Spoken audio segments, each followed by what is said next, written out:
Tashi Dele, and welcome to the first class in the second part of the Introduction to Dzogchen. And in this class we're using a book called The Golden Letters, and it was translated, and a lot of the commentary that's written in here is by John Reynolds. He does a nice job, I think. The book was written actually in the early 90s. It was, according to the information in the preface, it was about 4 years or more before it actually got published.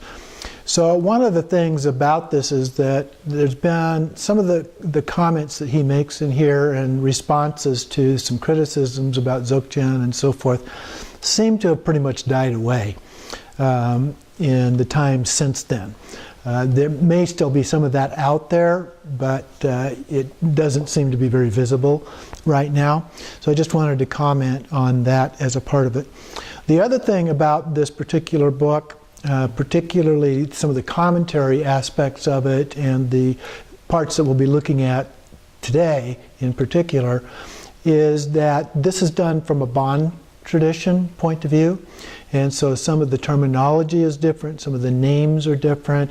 As we go through some of the history, that's a little bit different. So I'm not going to dwell too much on that. You can pick up some of that that's in here. If you're interested, you can do a little research on equivalencies of the names and so forth. But they claim that those are actually different people in many cases than the ones that are in the Nyingma tradition, for example. So I want you to just be aware of that as a part of what is in here.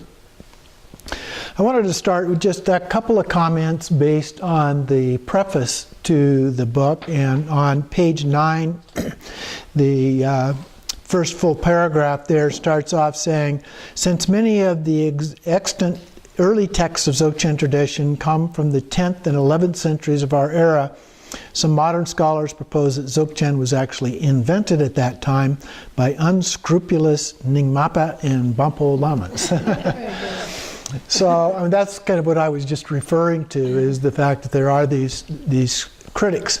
And many of the texts actually are fairly recent. Now, we have in the Nyingma tradition, for example, these termas, which termas are things that have been found that were either literally hidden away in a physical form at some point and then found later on, or they're considered to be mind transmissions. And so a particular lama may pick this up either in the process of a dream or in a retreat or something like that and write it down. And it is a way, as we've talked about before, of keeping the tradition alive, keeping things going and so forth. It does make it a little bit more modern than ancient or more ancient forms or texts and so forth. But it also is open to some criticism for that reason. Those of us in the tradition don't really mind that too much, because if it works, then it meets the criteria that the Buddha established, which was that if it works, it's okay. So that's the most important thing. So the arguments, though, some of these, particularly between which one is more ancient, still exists. And so the Bon tradition, there's the ancient Bon tradition, which is basically a shamanistic, animistic type of tradition that was the indigenous religion of Tibet prior to Buddhism coming in there. Once Buddhism came in over a period of time, some kind of back and forth period of time there, but over time there was a new form of Bon developed that oftentimes is referred to as the white Bon, and the other was the black Bon. And they were concurrent, and they intercede with each other. There are quite a few things that are a part of Tibetan Buddhism that actually come from the Bon tradition. For example, prayer flags. Prayer flags come from the Bon tradition. And there are other kinds of things like that that have been adopted by Buddhism as a part of that. Prayer flags. Yeah. And so there are those. most of the texts of the Bon tradition appear to have been basically copied from Buddhist texts. But the Bon say that their tradition actually goes back prior to the historical Buddha. So there's some argument about that. There has been at least one Bon text found that predates the oldest version, Buddhist version of that same text. So that lends a little bit of legitimacy to that possibility. It's a little bit hard to know because ancient texts don't survive very well in many cases, and so they may yet find one that's even more ancient than that's a Buddhist text. And so trying to establish who was actually first is not an easy task to do with ancient kinds of written forms. And particularly because a lot of it is not written at all, it's in an oral form. And it gets transmitted that way, and it can be transmitted that way for many years. In the oldest teachings of the Buddha, many of those were not written down for literally several hundred years after the Buddha lived.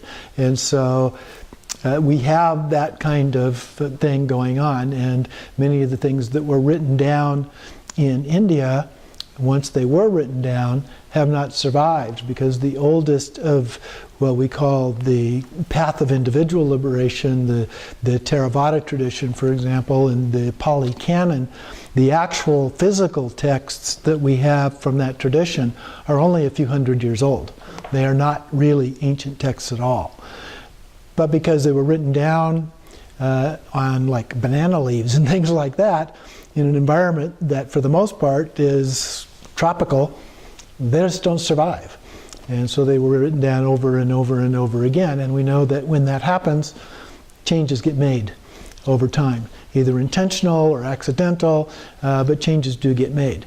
So what we have surviving is the Pali Canon today, even though it has the most direct link to the original teachings of the Buddha, are not really the exact teachings of the Buddha per se, even though they're often treated that way. And so the same thing, although they're not as ancient as that in the Dzogchen tradition, is also the case. We don't know exactly when that was originally done, but it's talked about as being around the 7th, 8th century, something like that. Padmasambhava, we know, brought some of these teachings to Tibet in the late 8th century. How long it was existent prior to that is a little bit hard to tell. We don't have good documentation. The one exception to that I'm aware of is some documentation from an archaeologist who found some Dzogchen writings on the wall of a cave, which the evidence seems to indicate actually predate the historical Buddha. So we get that. And that's where? It's in eastern, well, I'm not sure, I think it's western Tibet. Yeah.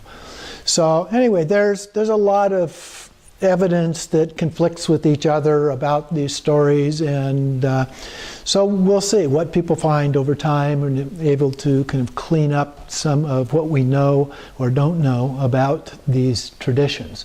So in the meantime, our focus is just on what we do have available, what it has to offer to us, and how we can use that to attain enlightenment, to improve our lives, to help others in improving their lives. So I wanted to kind of introduce this text a little bit with that because of the timing of when it was written and additional things that are being done and have been done since this was written. So he does refer in here to Padmasambhava in the 8th century, as well as Vimalamitra and Vairocana that we've talked about previously in the last book, some of the examples that were given in there. And so then I wanted to really start here in terms of the foreword that was written by Namkhai Norbu Rinpoche, who comes out of the Bon tradition. And so the description that he gives in the foreword is, again, a little bit different. Some of the language is different, some of the terminology is a little bit different, and so forth. But he talks about the 3 topics, the base, the path, and the fruition. And That's fairly common in all of the different approaches. And he also mentions the 3 series that we've talked about before as well. And he mentions the first human teacher as Garab Dorje, and Manjushri Mitra. Some of the sources we looked at mentioned Manjushri Mitra, some did not. In the previous ones, he's the one that was given credit for actually dividing the texts into those 3 series. So we have the Mind series, the Space series, and the Special Instruction series. And he also mentions the 3 statements of Garab Dorje. They use a little bit different language in here. Talks about the 3 Vajra versas, and there's different ways that it's expressed, but they're all referring to the same text. And so those are the basic focus of this particular book. It fits into the category of the Mind series, or SIMD. So that's the area that we're looking at with this particular text.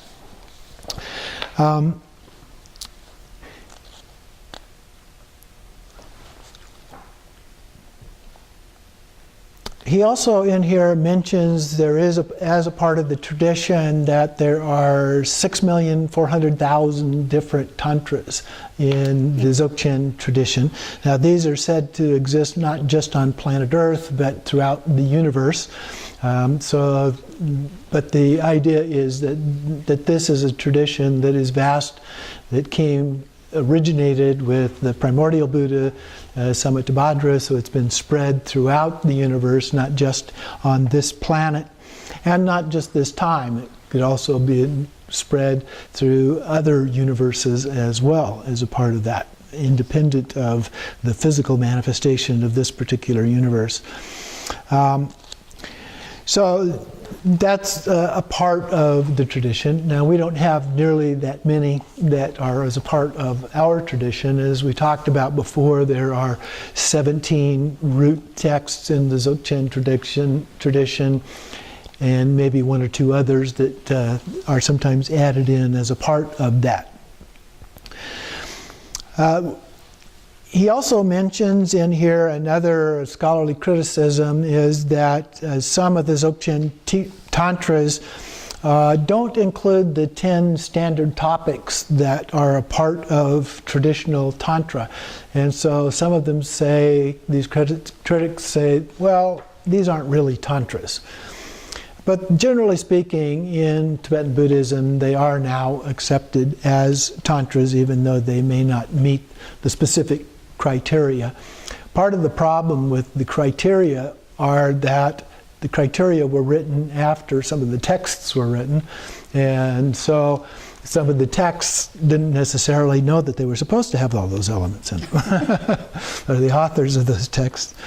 So anyway, he says that there's nothing in these 10 criteria that are actually belonging to the system of Dzogchen per se. And so why would the tantras of the Dzogchen tradition necessarily have all of those in them anyway?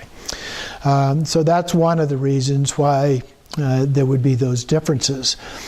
And there's also the criticism that they were written at a later time.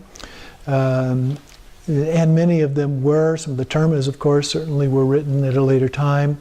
As I mentioned, trying to figure out the earlier versions of those has been very difficult to try and do, and so that's just going to take time, and we may never know. There's just things that have disappeared that we may never find copies of that are able to verify some of this. But he also mentions that some of the scholars in the Nyingma tradition in particular, both ancient and recent ones, have written things that clarify some of these matters, although he doesn't spell out what that clarification is in here. So another thing he points out is that in our time, a number of older texts have actually been found, and so that process continues, and as we do find older texts, that will help in verifying some of these things. So basically, these first appeared in the 8th century in Tibet with Padmasambhava. He also talks about in the Bon tradition that some of those texts are said to have appeared in much more ancient times than that. But Padmasambhava introduced the Mahayoga, Anu Yoga, and Ati Yoga, as it's called, which is Dzogchen, into Tibet. There were other people who had introduced Buddhism into Tibet before Padmasambhava. There's clear evidence of Buddhism being in Tibet, and the Tibetans, through some of their ventures out to conquer other properties and lands around Tibet, also encountered Buddhism, and so they were exposed to Buddhism prior to that time. We know that by the time Padmasambhava was there, that there were other traditions. The Chan tradition from China, for example, was already present in Tibet by the time he got there, and there were others as well. So 8th century is, though, considered to be basically when that started, and the significant development of Buddhism in Tibet began at that time. So Padmasambhava is given credit for largely helping to teach those things and bring them into the system there. He does mention here the 18 texts of the root tantras, the Upadesha, or the special instruction series, or sometimes it's called Managde. So both of those words referring to the same set of teachings. He talks a little bit about the story of the daughter of King Trisong Detsen. His daughter died, and Padmasambhava brought her briefly back to life and gave her these special instructions called the Khandro Ningtuk. And so then she passed away again, and later was reincarnated, and these things were rediscovered at that time. And these were then documented by Longchenpa, who also was considered to be a reincarnation of this daughter. And so those have been passed down to us now through the writings of Padmasambhava and his commentaries on those and so forth, become an important part of the tradition. Vimalamitra also wrote a number of forms of these texts, and those have also been passed on down to us in Ningtik or essence kinds of instructions as a part of that special instruction series. He then also, toward the end, talks a little bit about several different collections of these teachings from Vimalamitra. There are 5 series, Ningtik series. One is what is in this text called the Golden Letters. That is because they were written down in gold ink on the text, the scroll that they were written onto, and so the letters are literally gold. And then the copper letters, the variegated letters, the conch shell letters, the turquoise letters are the different series that are a part of this. But the golden letters is the one considered to be the most important. And the most important piece of that are based on this teaching that is said to be the last testament of Garab Dorje, or the 3 statements of Garab Dorje, or several other ways it's articulated, but these verses from the original human Dzogchen master, according to the tradition. So that is what this book is about. Has the actual text of the Golden Letters, or the 3 verses from Garab Dorje, or the 3 statements of Garab Dorje, very succinct, and then we have commentaries on that, and then commentaries on the commentaries on that, and so forth, and similarly from a couple of different sources. So it goes into quite a bit of detail on that. The book then proceeds to go on into a little bit more of the history and some of the documentation of the background of Dzogchen and so forth. So from the point of view of studying about Dzogchen, this book is very helpful in giving us some good background about how this came about and what it's all about and so forth. So now moving on then into the introduction to the actual text, we begin with the origin of Dzogchen here, in the Nyingma school, and talking about it being founded in the 8th century by Padmasambhava and Shantarkshita, who of course was invited here to build the Samye monastery, and then Tibetan king Trisong Detsen, who invited him, and then later invited Padmasambhava and others who are a part of this introduction of Buddhism into Tibet, at least at that particular time. And so the Dzogchen is translated as great perfection. So I usually refer to it as the path of great perfection. And that means that it is complete and perfect as it is. It doesn't require anything more than that. It's also referred to as Ati Yoga. And he mentions in here that Ati Yoga with a D rather than a T also is sometimes interpreted as being a source of the word Ati in Ati Yoga, which means primordial yoga. And so this is considered to be very ancient, being transferred down from Samattabhadra, the primordial Buddha. And so it embodies those three parts that we talked about before, the base, the path, and the fruit, all simultaneously. And so it is known then as bodhicitta. And of course bodhicitta has its relative part and its ultimate part, and this deals primarily with the ultimate part of bodhicitta. But at the same time, the relative bodhicitta, in terms of loving kindness and compassion, is also said to manifest out of that ultimate nature itself, our Buddha nature. So Dzogchen refers to the direct introduction to and abiding in this primordial state, which is the enlightenment or Buddhahood that is always present from the beginning. We always have this Buddha nature that is innate, and it is said to reside at the heart chakra, in the primordial drop at the heart chakra. Now, these teachings then are said to have originated in Udayana, or sometimes Odhyana, or other variation names as a part of this, Oregon and so forth. That is thought by scholars to exist in what is now the Swat Valley of Pakistan, northern Pakistan. We don't know for sure, but there's at least some evidence that that was the region or the area where that originated.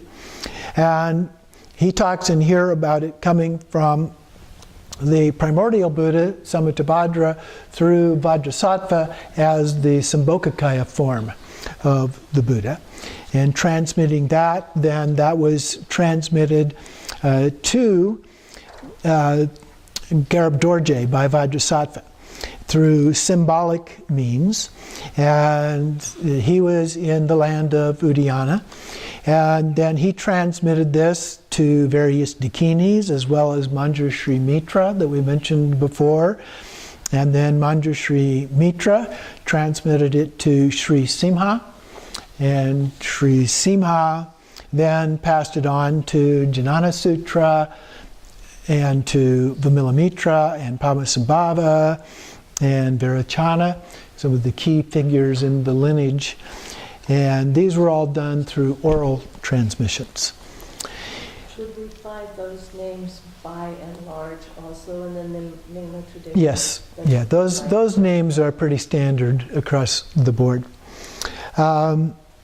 He then goes into a section talking about the 9 yanas. The Nyingma tradition classifies the teachings of the Buddha into 9 different vehicles. And so the first one is the Hinayana, which is then subdivided into 2 parts. I refer to Hinayana as the path of individual liberation, partly because the word Hinayana itself has a slightly negative connotation to it. And so I'd rather just sidestep that because it really is the foundation of everything else. And so I think it's important to recognize that. And so that tradition, the individual liberation, is subdivided into 2 parts. There are the Shravakas and the Prateka Buddhas. The Shravakas that means hearers, And the hearers were the monks and nuns, basically, that were in monastic settings or encampments, almost, if you will, of the Buddha, and they listened to the teachings of him and other advanced students of the Buddha, and memorized the teachings and repeated them and did the meditations in a formal way, and all of those kinds of things. So that is one of the vehicles, and here he calls it the Shravakayana, and so it refers to the hearers or listeners. The Pratyeka Buddhas are basically yogis. He calls them in here solitary Buddhas. And so these were those who either participated as Shravaka Buddhas in the beginning and then went out on their own to meditate in the forests or caves and so forth, or they basically achieved the same kind of thing that Shakyamuni Buddha did on their own. And so this is the second class. The other aspect, which he doesn't mention about the yogi class, is that includes the householders or the lay practitioners as well. And so that's always been a very important part of Buddhism. And when Padmasambhava took Buddhism into Tibet, that was an important part of what he was teaching. And remember, he was there at the time they were building the first monastery. Okay? There were no monastics there. This was all a lay practitioner tradition in the beginning. And then as they built that, Shantarakshita was the main emphasis in terms of the building the monastic tradition, but it really started as a householder tradition in terms of the Nyingma. And as the monastic tradition built up, and then they went through a period of time where the Bon tradition had kind of a disagreement, let's say, with the Buddhist tradition, and one of the kings tore down the monasteries and so forth, and made all of the monks and nuns either go back to being Bon, or told them to go back to living as householders and so forth. But the tradition lived on as a householder tradition for another couple hundred years before Buddhism came back in the second dissemination. And so it lived as a basically householder tradition for the most part of its early existence. And then once these other traditions came in, it was really the Kagyu order that helped them reestablish their monastic tradition in Tibet. And so the Nyingma tradition is very dependent upon the Kagyu tradition, and they've always had a fairly close linkage to each other because of that connection. So many people in the Kagyu tradition also have studied and practiced Dzogchen and other Nyingma texts and so forth, and vice versa. They have done both of those kinds of things. So getting back to our 9 yanas or vehicles here, we have those two, and then the next one is Mahayana. Mahayana, or the path of the Bodhisattva, or the path of altruism, if you will.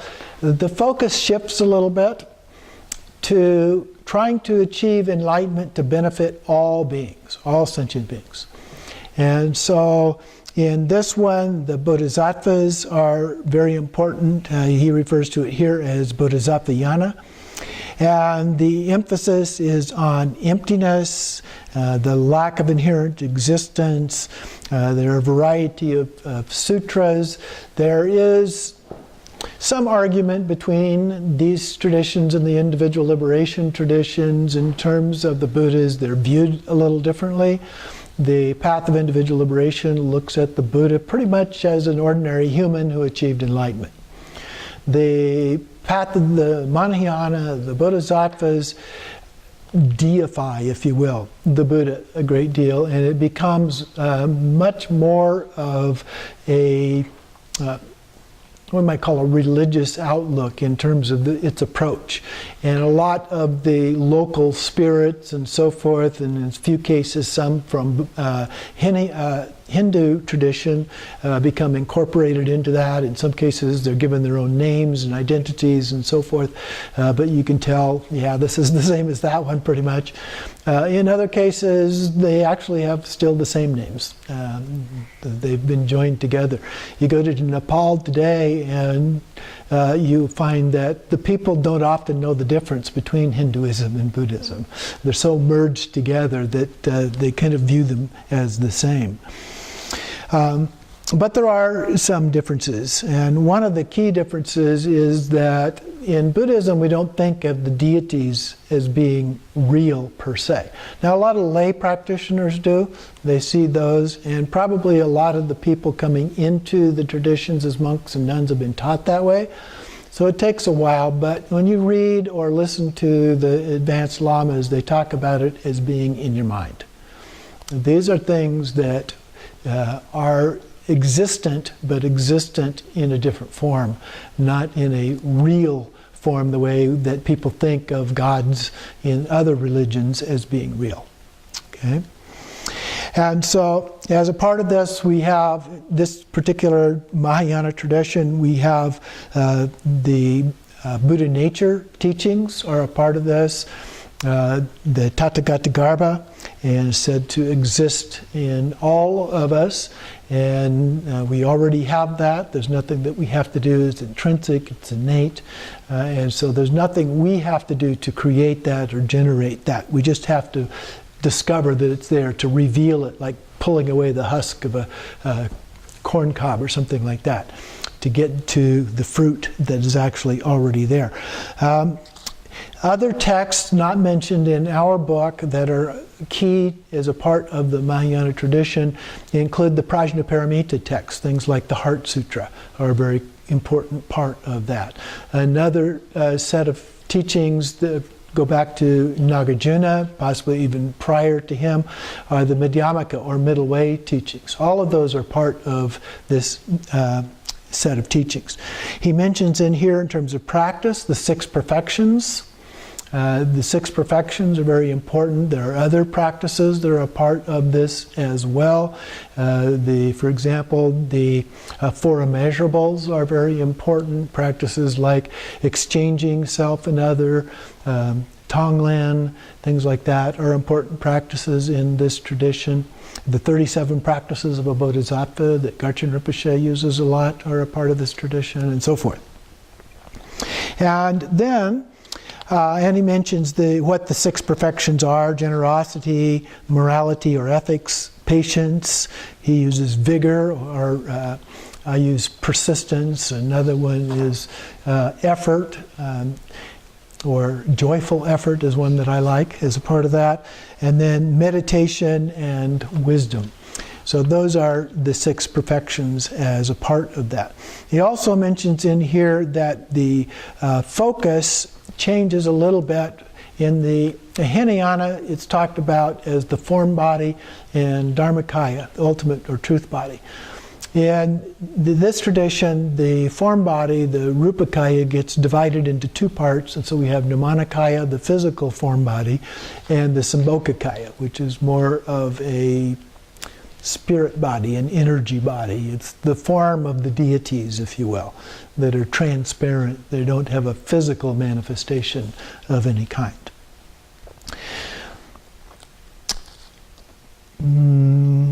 This is also sometimes referred to as the causal vehicle, and the cause is the Buddha nature, is the cause for us to be able to attain enlightenment.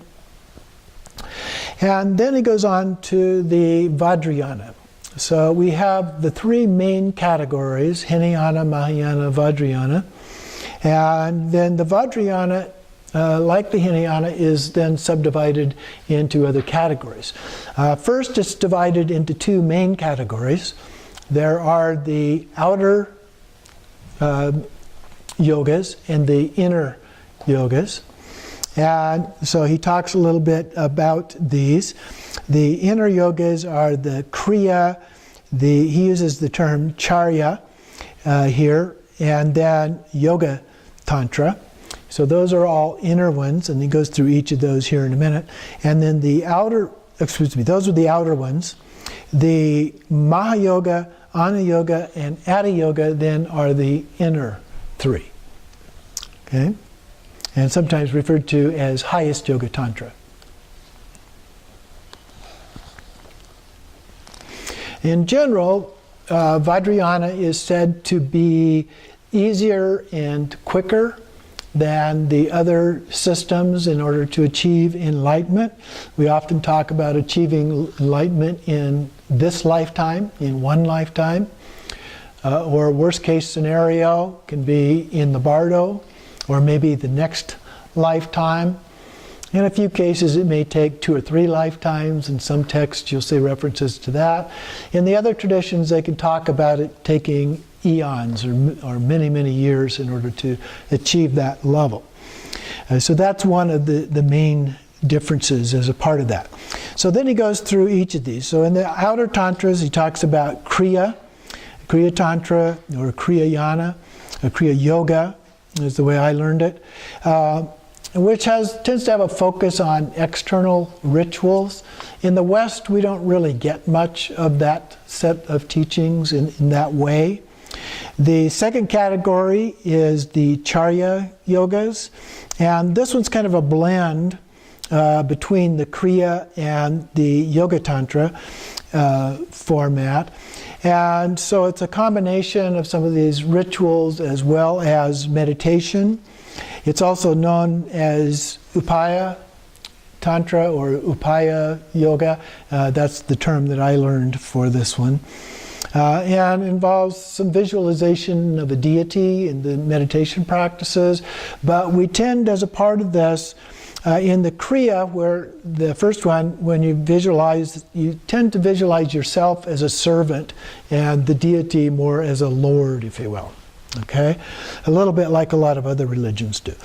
In this next category where we are now with the Upaya, it's done visualizing them more as a friend at the same level as each other. And then in the Yoga Tantra, when we get to it, there's a union of the two together. Yoga itself oftentimes is referred to as some kind of a union or a weaving together of things. And so here we have the union or unification of those, and we began to visualize ourselves as the deity. One of the things that from a Western scientific point of view, a psychological point of view, is that visualization can be a very powerful tool. And so when we begin to visualize ourselves as actually being a deity, that's part of what makes this easier and faster than what some of the other approaches use. It's a very powerful kind of tool. Fake it till you make it. But it does work. We know that it does work on other kinds of things from research that's been done from a Western point of view. But they more or less stumbled across this approach and applied it a couple thousand years ago and found that it worked really well and began to apply that. As a part of that, we developed what is called divine pride. Now, this form of pride is not an arrogant kind of pride that we refer to in the 6 poisons or the God realm. It's the kind of a pride that recognizes you have this inherent intrinsic nature. And you accept that, but you don't go around bragging about it and trying to make yourself into something that you're really not. Somebody once asked me if I was enlightened, and I said, well, if I told you so, I would not be. And I pretty much believe that anybody who says they are enlightened probably is not. Now, of course, the Buddha did say he was enlightened, and so I'm not going to hold that against him. But the reality is that when you see people go out there and start talking about themselves as being enlightened, then you start looking at their behaviors and their actions and the kind of things they say. It sure doesn't look like somebody who's enlightened. The people that I think of as being enlightened are people like Garchen Rinpoche. And you look at him, and he says no, either he doesn't say anything about being enlightened, or he says, no, I'm still learning, and that kind of thing. And yet, you look at his behavior, and you look at his ability to teach and connect with people and all of those things, it sure looks like somebody who is enlightened. Okay? And so that's very important. I think that the best judgment a lot of times is not ourselves, but other people, and how we are perceived by other people. But that's a personal opinion. Okay, so then we go into the 3 higher tantras, or highest yoga tantra, as it's often referred to, the inner tantras, Mahayoga, Anuyoga, and Adi Yoga. And so here we visualize ourselves as a deity, just like we did in Yoga Tantra. And in addition to that, the entire environment is a mandala. So the mandala becomes an important part of these teachings. As we go through, one way to look at it is a degree of increasing complexity. So the inner tantras are relatively simple. You have a simple deity, usually a single deity just by themselves. And that's the visualization. But when you get into highest tantra, you begin to get into more complex things. You've got deities that oftentimes are in union with the consort. They have wrathful forms. They may have many arms or faces. There's all kinds of symbolic meaning involved in that. In addition, there's these mandalas. The mandalas may include other deities. You may literally have hundreds of other deities in some cases. So it gets more and more complex. One way to look at that is that it is a way of increasing the level of training of our mind. We start off with something that's relatively simple, and we gradually move to more and more complex kinds of visualizations. So we train our mind through those kind of things. And then as we get into the completion stages of these practices, that's referred to as the generation stages, which often includes the mantra recitation as well. We get into looking at what are referred to as the psychic channels and energies and the drops, or tsa, lung, tigli, involve the more inner aspects of being a Buddha. And these are called the completion stage practices. And so these are typically done in the Anu Yoga, or they're emphasized more in Anu Yoga. They all have both generation stage and completion stage aspects of those, but in the Maha Yoga, the emphasis is on the generation stage, and in Anu Yoga, the emphasis is on the completion stage. They all also have a dissolution aspect in those. So we typically go through and we generate the deity, we recite the mantra, and then we dissolve the visualization into emptiness, and we meditate in that state. That is the Ati Yoga aspect. But again, in the Ati Yoga, we have very few deities. It focuses more on that dissolution into emptiness and abiding in that state. So those are the basic paths as we go through all of this. In these 6 perfections, these 6 parts of the Vajrayana. And so altogether then, those are those 9 stages that are a part of the Nyingma. The Sarma schools, the new schools, the Kagyu and the Gelugpas and the Visakhis, thank you. The new schools all have a slightly different version of these 9 vehicles that divides them into father, mother, and non-dual tantra, so it's a little bit different. There's a lot of overlap, but there's also some unique differences, but we won't go into that at this time. Another way of classifying these things that he addresses in here that may be helpful in understanding is he talks about this a slightly different way than the way I learned it, but he talks about the sutra system as being a path of renunciation. And the way I learned it, that was involved in not just the sutras overall, because we have sutras in Mahayana as well as we do in Hinayana, but the path of individual liberation refers to renunciation a lot. You know, if you don't want something, then you say, well, I'm not going to do that. And we do it in a very forceful kind of a manner, if you will. And then he refers here as the lower tantras in the path of purification. And one of the ways that we do that is through antidotes. And I think of that more as the Mahayana approach. And then Tantra, for the most part, is referred to, here he talks about the higher tantras as the path of transformation. But I think of the tantras in general as the path of transformation. We transform the poison into wisdom, if you will.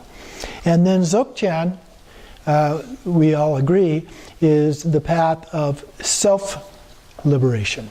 So things self-liberate. You don't have to force anything. It just happens by itself.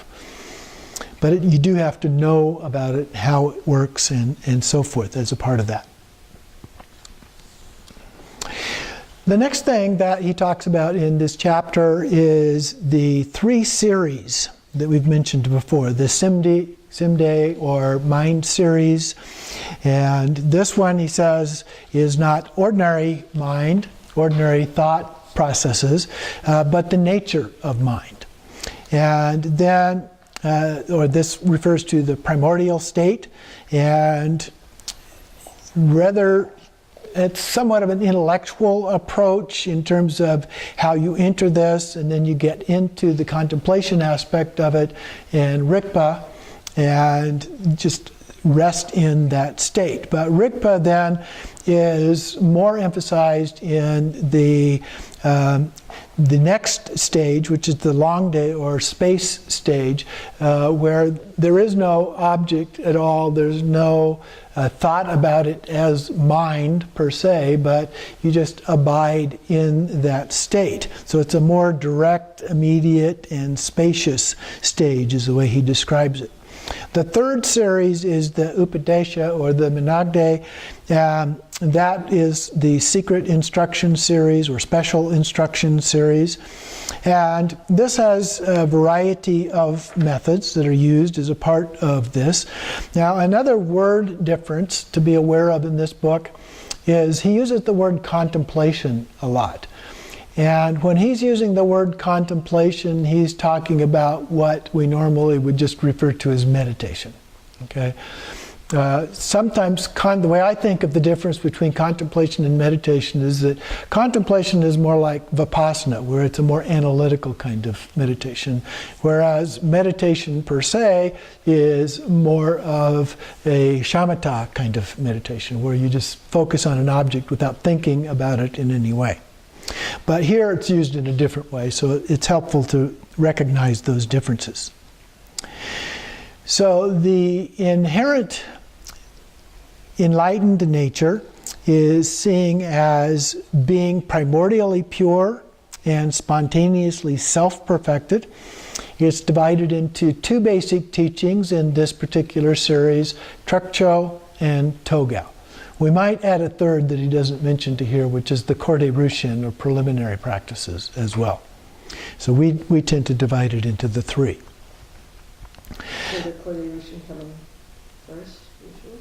Well, Korde Rushin is divided, it depends. Yeah. There are some versions in which Korde Rushin comes first. There are some versions in which Korde Rushin is preliminary just to Togao. And I've also seen it where Korde Rushin, some of the Korde Rushin is preliminary to Trekcho and some of it is preliminary to Togao. So we just do it as preliminary to all. That way I figured, well, you get it preliminary prior to one or both. So the principal point of Trekcho, he points out here, is to relax. Relax the body, relax speech, relax the mind. And we've talked about that before. Those things are what obscure our innate Buddha nature. And so by just relaxing into that state, that natural state of Buddha nature is revealed. In Togao, this is more of a practice involving vision. Now he's real clear to differentiate here between the idea of a vision and visualization that we do in Tantra, where we conjure up this image, if you will, of a deity. In this case, it's not done in that manner. The specific method that is done is somewhat different than that. And so here it's whatever arises spontaneously while we're in that state of meditation. And so Trekcho is considered to be the prerequisite, basically, for doing Togao, because you have to have that state from which these manifestations can arise. One way, if I can go back to the analogy of the mirror and the reflections, is to think of it in this case as Trekcho is like the mirror and Togao is like the reflections that manifest from that. In this case, they're very special reflections. They're not just ordinary reflections the way that metaphor is usually used, but that's one way of helping to think about it. And here he points out that if you don't have that as a prerequisite, there's a danger of becoming caught up in the visions.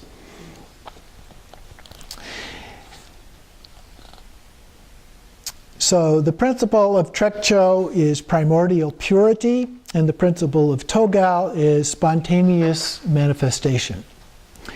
And so in Tantra, we transform our impure illusory body into a pure illusory body. But in Dzogchen, there's no transformation. There's no need for a transformation. You already are there, and so it's a matter of just recognizing that.